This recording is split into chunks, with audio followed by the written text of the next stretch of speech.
50 years ago, Robertson felt something momentous happened on June 5, 1967, when the historic Six-Day War between Israel and the Arab nations began. During that war, Israeli forces reunited Jerusalem for the first time in nearly 2,000 years. And on that same day, CBN also took a major step forward. In June of 1967, Israel found itself fighting for survival for the third time in less than 20 years. And now what's known as the Six-Day War, Israel's Arab enemies fought with one purpose, the destruction of the Jewish state. And half a world away from the besieged nation, God was raising up a friend. We dedicated the start of construction of a new phase of our building in Portsmouth, and the ceremony was over when one of our board members came and said, they've just started war in Israel. Something just responded within me. I knew this had enormous significance, that we at CBN were linked with Israel, and that this had to do with the last time. It had to do with the fulfillment of the prophecy that Jesus made when he said, Jerusalem will be trodden underfoot of the Gentiles until the times of the Gentiles be fulfilled. This was the war that liberated East Jerusalem. The peace did not last, however. In 1973, Egypt and Syria attacked again, this time on Yom Kippur, Israel's holiest day of the year. An unprepared Israel almost lost that war, and the high casualty rate left many in the country disillusioned.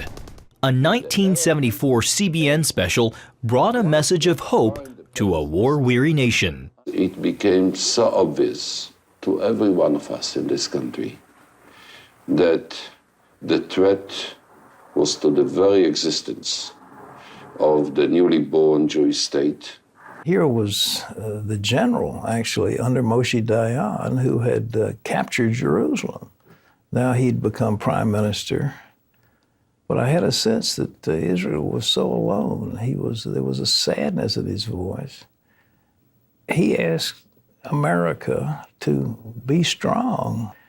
And at that point, I made a vow that whatever happened, however unpopular it would be, that we and those associated with us would stand with Israel, that we would be the friend of Israel, regardless. And over these 35 years, I've kept that vow. 3 years later, CBN dedicated its satellite Earth station.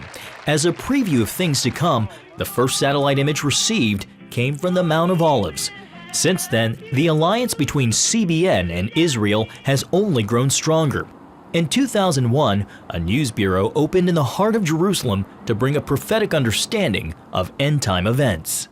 The march of history is leading back to the city of Jerusalem, and it's vital for CBN News to be here reporting on the events before the return of Jesus Christ.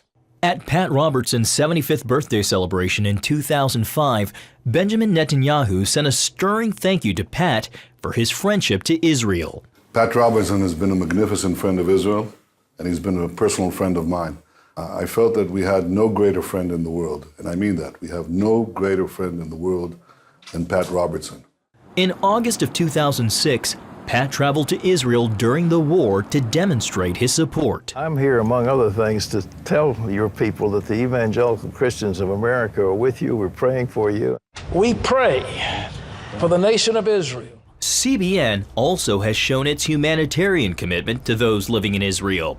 Through Operation Blessing and Eli Israel, CBN has helped Israelis in need, including survivors of the Holocaust.